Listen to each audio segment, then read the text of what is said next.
So I had a teacher in high school. I think I had him in my junior year. Mr. Tapey. He taught, I think it was history. I don't remember. I don't remember a lot of high school. Uh, Mr. Tapey was also one of the driving instructors.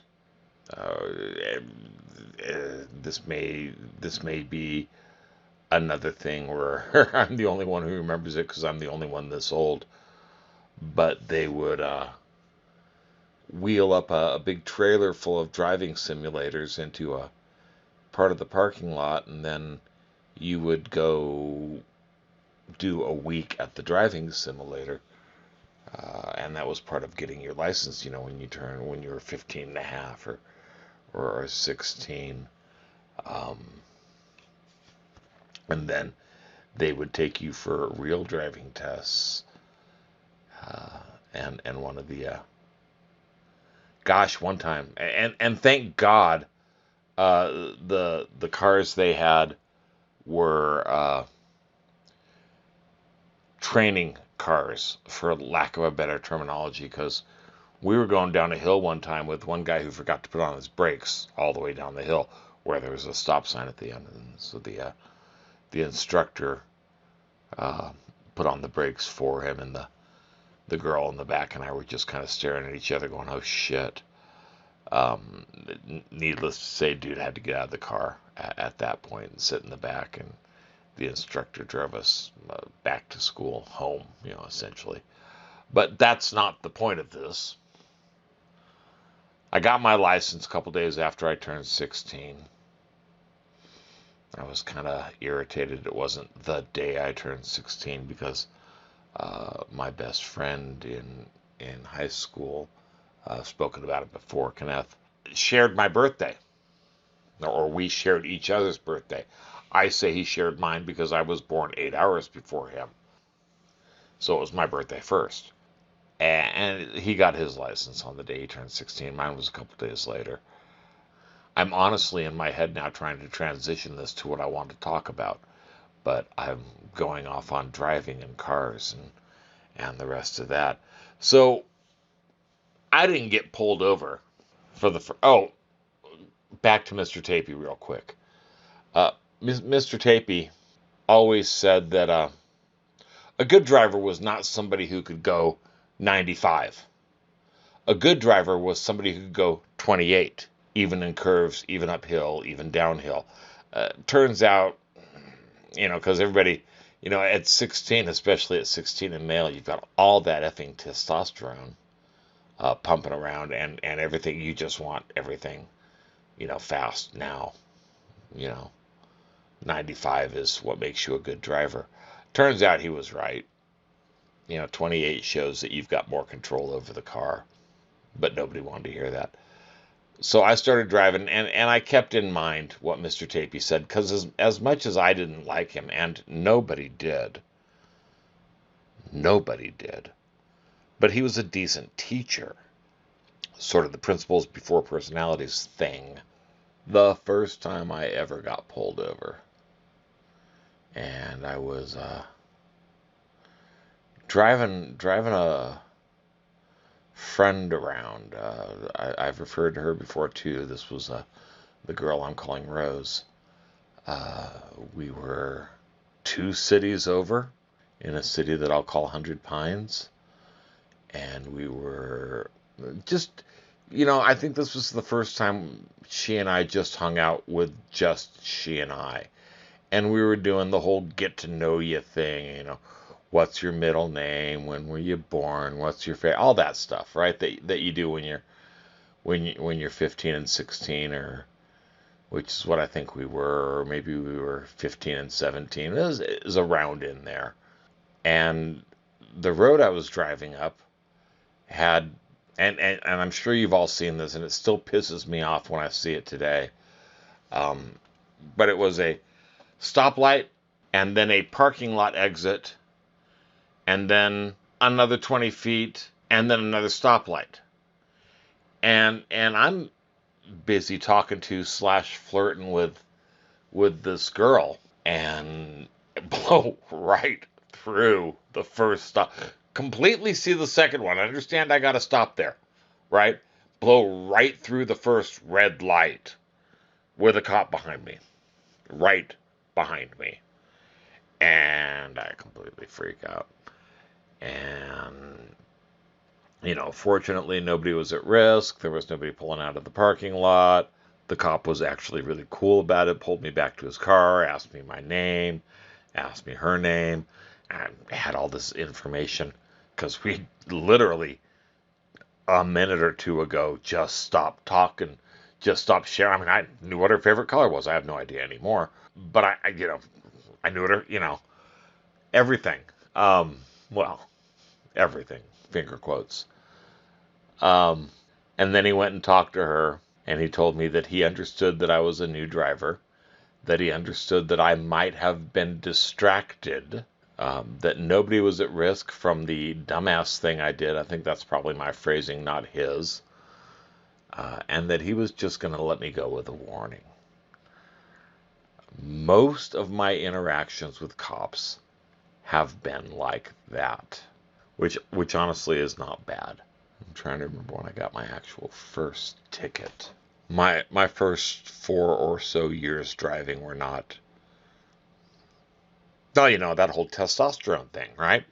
I had my license and I drove, and I was working at the club. I was driving home on the side roads one night, and it was a neighborhood, but the speed limit on the street between the housing tracks was 35 because there were no houses facing that street, and I'm doing 45 easy, and I see a cop and oh shit, and I try to ditch him, which probably wasn't all that smart.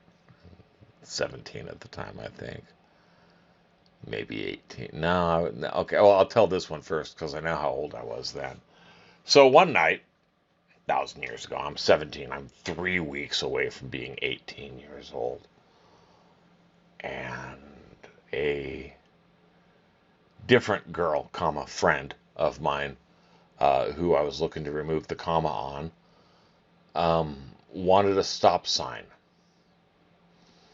And they were building these new houses just down the hill from where I lived. They had apparently bought this farmer's property, and they're dropping houses in. And I figured, well, she wants a stop sign. They have stop signs down there, and they have houses that are not completely built. So if I go down to this neighborhood that nobody drives around in and steal a stop sign from there, nobody's going to get into an accident because the stop sign's missing. Right? As making logical sense out of it, right? Trying to get her happy with me and trying not to get any kids run over.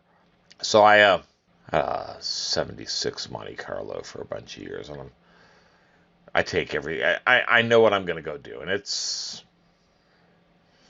midnight. Mom and stepdad are asleep, and I'm parked up the hill just a little bit, so I sneak out of the house, which is something that I'd been doing since I was 12 or 13.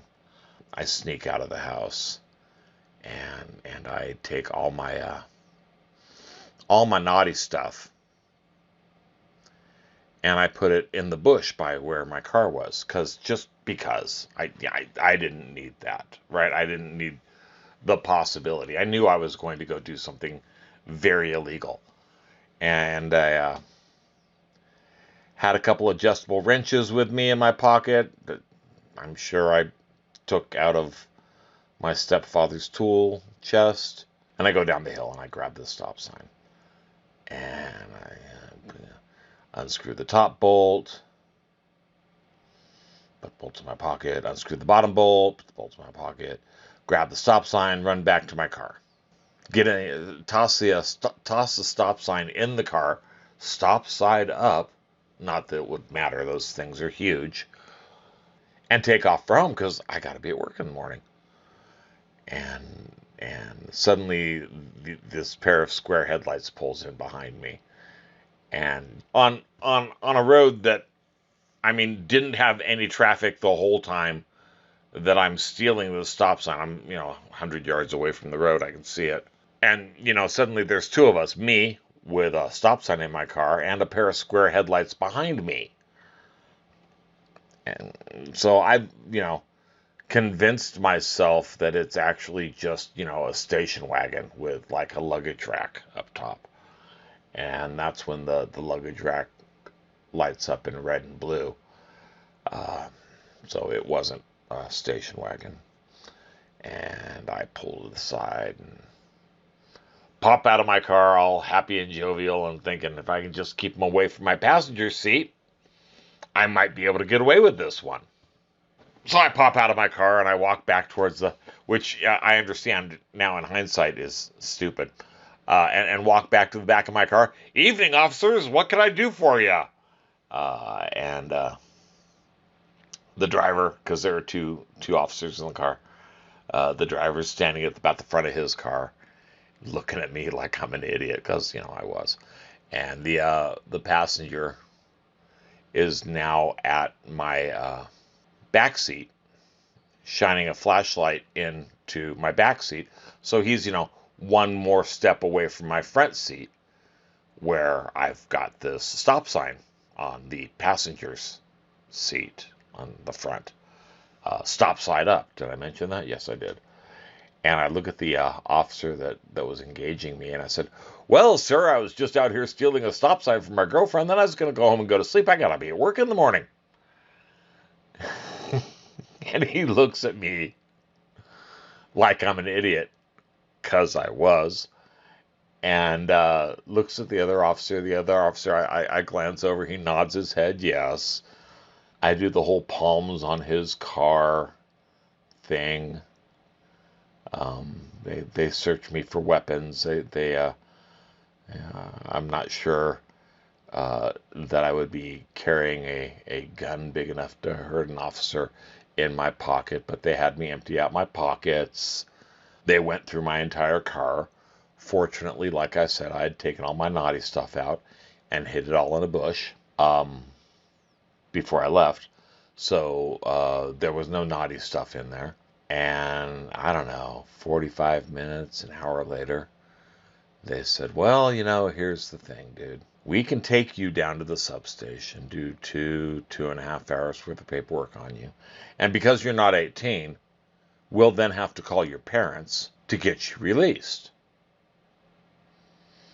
Or you can put that stop sign back. And I reached into my pocket and I pulled out the bolts and I said, I can put that stop sign back, officer. And he said that'd be the best idea. At one point, they had asked me where I live. I gave him my physical street address, and then I pointed to the house. I said, you can see it from here. It's that one-story house between the two-story houses right up on that hill right there. And he said, so you can see the stop sign. I said, yeah, that's why I decided, that I'd take it from a neighborhood that wasn't being used yet, And this girl I know really wanted it. And they let me put the stop sign back with the warning that that was now my stop sign. And that if anything happened to that particular stop sign again, ever, that they were going to come ask me about it. It was my job to watch it. I put it back. I went home. I got like 4 hours of sleep. I went to work. I told girl that, she wasn't getting a stop sign from me, which ended up being fine. She was the kind that only wanted me around when I could do things for her, which I didn't know at the time, but found out later. She didn't. Here I think is the best example. She wasn't okay with me just coming over to hang out, but she was fine with me taking her out to, Denny's or whatever, and spending money on her. She was good with that. I found that out later. Then there was the time I tried to ditch the cop. Once again, this was in 100 Pines. I thought I was far enough away, and I take a turn into a residential, and I roll it right over the side of the road, and I black out. I turn off my lights, and the cop rolls in right behind me, and gives me a ticket, and I deserved it. He probably could have taken me in I'm sure I was 18 by this time, at least 18. He probably could have taken me in for, fleeing from arrest or whatever the correct legal verbiage on that is. He gave me a ticket, so I, call that one getting off easy. I completely ignored that ticket, just pretended like it didn't exist until a couple years later when it did. What else?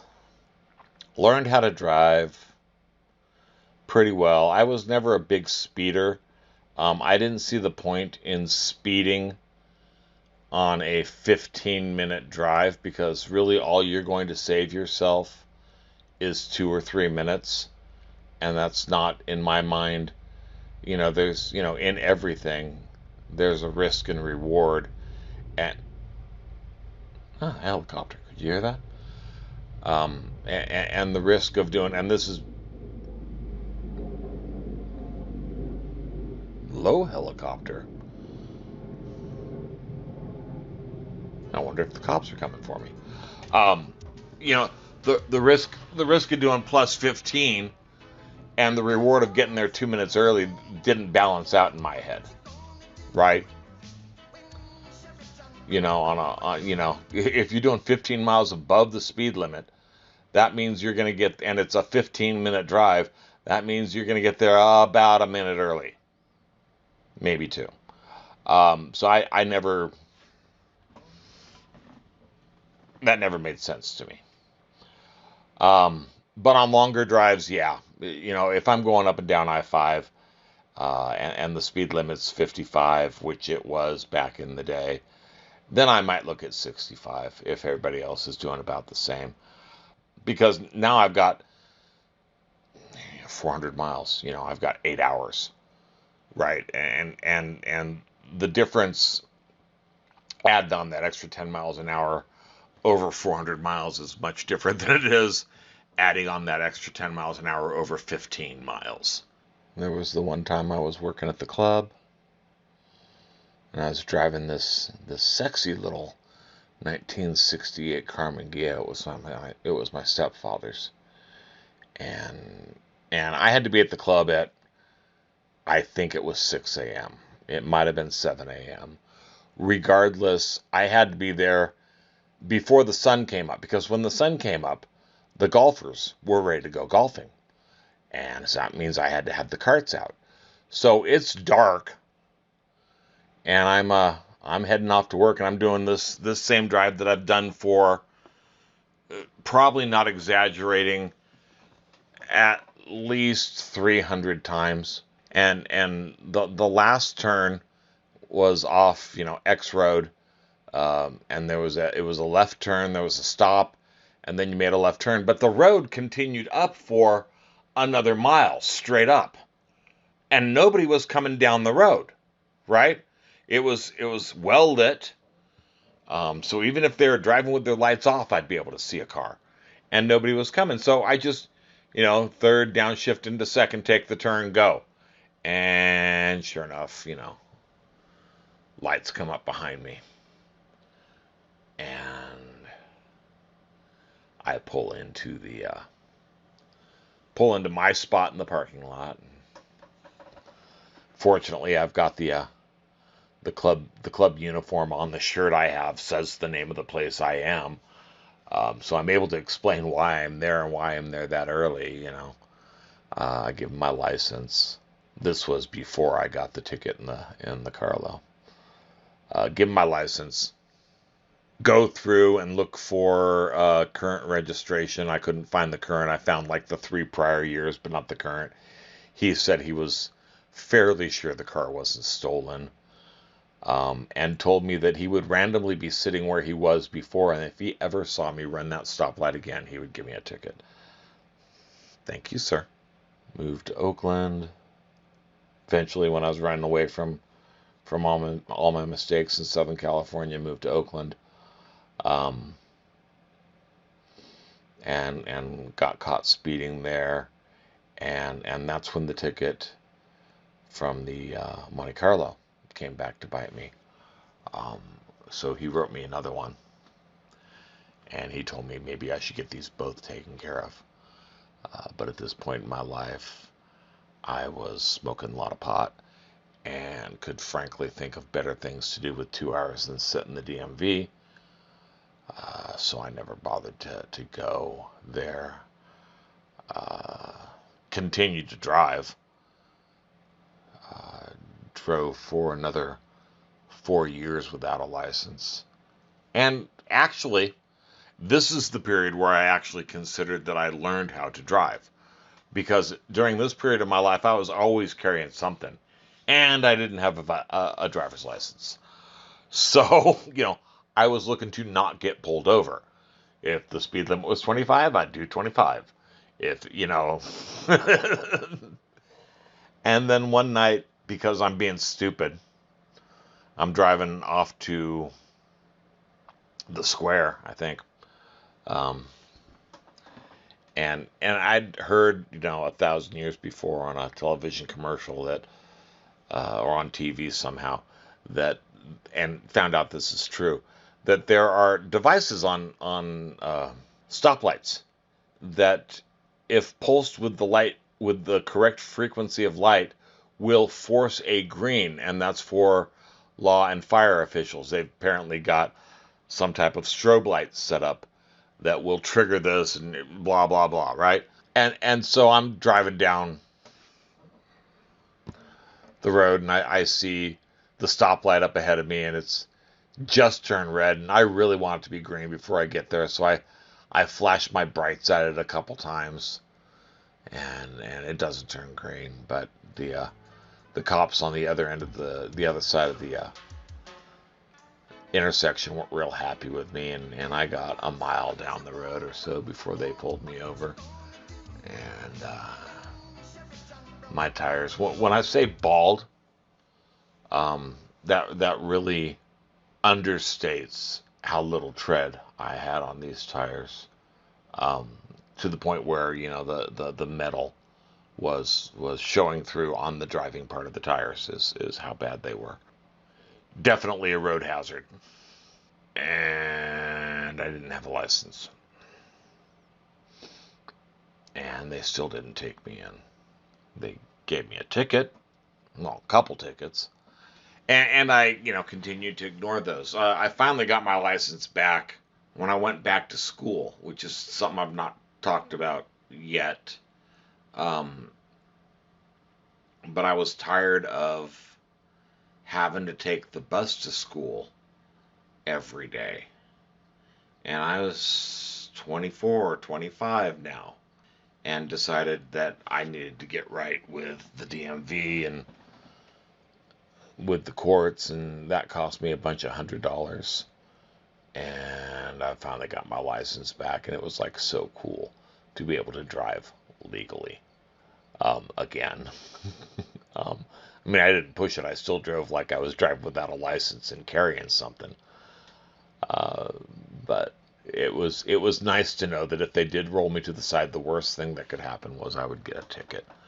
And I've been through that point where I've gotten that thought again, a couple times in my life, because there've been a couple times where, even though I was, had license, registration, proof of insurance, they would not have just given me a ticket for the things I was doing while I was driving. One of the things, I drove drunk twice in my early teen years. The first time it was okay. I wasn't all that drunk. The second time I was very drunk and it scared the hell out of me.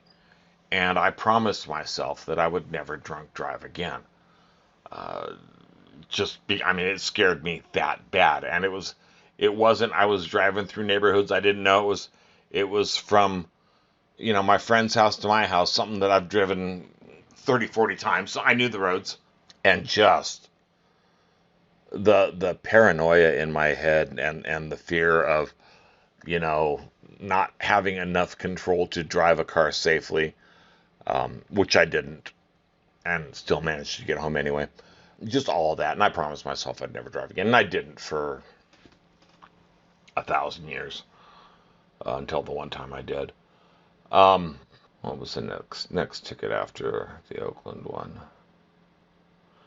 I'm trying to think, and I've had run-ins with cops, and I'll talk about those. But the next actual ticket that I got, I was post-divorce, I think, and again back to being an idiot, and so back to being a lazy idiot, I should say. And so that, stupid hurts. It's supposed to, right? I remember one time my brother and I were driving around looking for a place to park and smoke a joint, and we were in because we were going to go play miniature golf or go to a movie or something like that. Well, I'll tell this one first, because this is back still when I lived in Southern California. He had a Toyota truck, and it was, Christmas Day or the day after Christmas, something like that, and middle of winter, and we're driving off to 100 Pines. That was the nearest big town. It was the nearest town that had a cinema in it, or as you heathens call it, a movie theater. And we were going to go see a movie. My brother wanted to hotbox, and so we smoked a joint with the windows up. And we're driving down 100 Pines Boulevard, and there's a left turn lane. It's got a light, and we're right next to that lane, and we've got a light, and both the lights are red, and then the left turn turns green, and my brother pulls about a third of the way into the intersection in his truck, and then realizes his light's still red, and stops, and we're sitting here in a truck full of pot smoke, right? I mean, we had literally just finished smoking this joint. Um, and and a car makes a left turn, and then a CHP makes a left turn, and we look at each other, and we both just roll the windows down. Um, so lucky. There was the time when I was working at the club, and I evaded the cops. Again, I'm not sure how I did that. I mean, I know physically what I did, but I'm not sure how they didn't find me. Maybe they weren't looking for me all that hard. Regardless, I certainly would have been arrested then. I was detained once at the club for being there off hours. Kenneth and I were hanging out and smoking pot and wrapping gasoline-soaked rags around sticks and pretending they were flaming swords, and just generally having a good time. I think he still may have pictures of that. We had a Polaroid camera. He had a Polaroid camera, so I think he may still have pictures. I don't know if he does or not, but if anybody has them, it would be him. It certainly wasn't me. Cops came up, and like a freaking idiot, the cops came and knocked on the cart barn door, and like a freaking idiot, I walk over and open it, and Kenneth goes and hides. And, hi, officers, what can I do for you? And they asked me who I was and why I was there, and I, informed them that I worked there. This was my name. This was my cart barn. They asked me if anybody else was there with me. I wanted to have Kenneth's back, so I told them no, and they said, well, the problem with that is that, we heard at least two of you talking, so we know there's somebody else in here, and that's when he came out, and they detained me. I don't know why they didn't detain him. Eventually, they let me go, and he was in the parking lot waiting for me, which was cool. As I got older, as my life changed, I stopped smoking so much pot when I became a dad. I mean, I would still smoke it, but I would do it reasonably. Not like all the time, like I was doing it before. Because now I had, kids that I had to take care of. I stopped swearing when she got pregnant with the first one. I stopped smoking so much pot after he was born, and the first one was born with a whole laundry list of medical difficulties, so it was something I had to have my full mind to be around him with, and I wasn't willing to risk him for a high. So the times I was smoking pot during that point in my life were whenever he wasn't, not whenever, but one of the rules was I had to be not responsible for the bear. I think my last real run-in with the cops, and so I married this lady. She had 2 kids. Lived with another lady. She had 3 of her own. And then my drinking had gotten to the point where she couldn't live with me anymore. And honestly, I don't blame her. And I decided at the point that I'd rather drink than be around her and her kids. In hindsight, that may not have been the worst idea I had, as I found some things out later. But didn't know him at the time, but still made the choice that, Ron was more important to me than Ron Bacardi. Ron was more important to me than she was. And then started getting stupid again, right? And did some stupid things, and one of these stupid things, and maybe I'll talk about it someday, maybe I won't, it certainly won't be today. One of these stupid things I did caused them to put a warrant out on me. And so it's 1 a.m. And you'll either understand this or you won't, but I will tell you that I sleep like an Eskimo, and that I have since I was in the 5th grade. That's what's normal and natural to me. If you don't understand what I mean, I will say I don't sleep in PJs.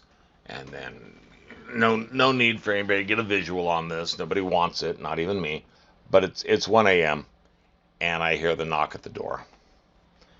And I get to my door, and this was during a period of time where I was trying not to drink.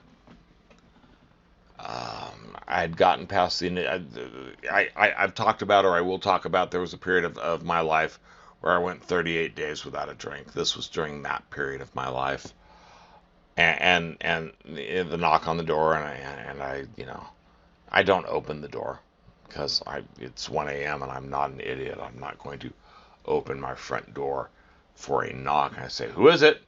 And they say, "It's the Yorktown PD. We have a warrant for your arrest. Open the door." And I said, "But I'm naked." And the cop says, "Open the door." And I reach up, undo the deadbolt, open the door. I say, "May I get dressed now?" And they took me off, and they were just doing their job. I didn't at the time, and still today, harbor no ill will against those officers. They were very cool to me. I was very cool to them. They had a job to do. They did it. Since then, I've not gotten, there was one time I should have got a moving violation. I didn't. I was coming down. I lived in another town, and this is 15 years ago now. Driving down a main north-south or whatever. And like the first stoplight, I don't stop at the actual stop line, but roll forward into the intersection, just like the car beside me did. And I know I've got a cop behind me. I've been watching him for 3/4 of a mile. And so the car beside me rolls into the intersection, and so I figure, well, that must be where the stop line was, because it wasn't painted well. It was very hard to see. And so I pull up next to the car beside me. And the cop pulls in between both of us. It's 2 lanes, and the cop takes up both lanes, with half of the car each, right? And he hits his lights, and he goes, beep, with his siren. And I look back, and he points, to the side of the road, and I unroll my window and point at me, and he nods his head yes, and I give him a thumbs up. Yeah, I'm going to pull over, dude, no problem. Light turns green, and I roll over. The other car just takes off. As he's getting out of his car, I hear him calling into command saying, yeah, I don't remember what it was, so I'm just going to make something up. Yeah, it's a white Acura going southbound on blah, blah, blah road. They get running a stop. They get running a stoplight and evading arrest. And by this point in my life, I've gotten sober, and so I'm being less of an idiot. I don't think you could ever say that I'm not an idiot, but my degree of idiocy has certainly declined since I've gotten sober. And the cop comes over to me. I've already got my license out. Um, I'm digging for my registration. In hindsight, I realize it's stupid to dig around in your car until the cop is there looking at you. Um, I've been pulled over a few times since. I don't make that mistake anymore. I sit there with both my arms clearly where he can see them, and then make only simple movements once he's asked me to do something or once they've asked me to do something.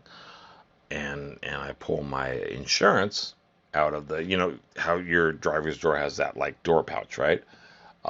I'd gotten my insurance and I'd just thrown the whole envelope sealed into the door pouch because that's where I would be in the car when I needed it, and so I wanted it in the car. And I give him my license and I give him my registration. And I pull out the Geico envelope and hand it to him, and he says, "This isn't open." And I said, "Yeah, but I haven't had to open it, and my insurance cards are in there. Please feel free to open it and take a look at them." And he goes back to his car, and he's there for about 2 minutes, and he comes back and he says, "Oh, by the way, this is what I didn't mention. My license had been expired for 6 months. Like I said, I was less of an idiot. I wasn't idiot-proof." And he said, "Today's your lucky day. Go home. Go to the DMV tomorrow. Get your license." And I did. I mean, I called in sick the next morning and went to the DMV. And he let me go. Most of the run-ins I've had with cops, I've been honest with them. I've treated them with respect, and they've done what they had to do. Even the time I got, cuffed and taken in, it was still not a bad experience. I've generally found when I talk to people about stories with cops that they were being, what got them in the most trouble was they tried to lie or were just being straight up disrespectful. I'm going to tell you that lying to a cop and being disrespectful is probably bad advice, but I also know that you're going to do what you want. But it's probably that bad advice based upon my experiences, some of which I've just chronicled. Being honest with a cop and treating him with respect, treating them with respect, has worked out well for me. I'm gonna say 9 times out of 10. Even the times I got the ticket, that's all it was a ticket and not Sunday night on Fox TV, if you know what I'm talking about. Anyway, that's it. Led me to a couple other things that I may want to talk about. Who knows? Maybe I'll even get back to it. Have yourself a great day. And I hope that you stay blessed.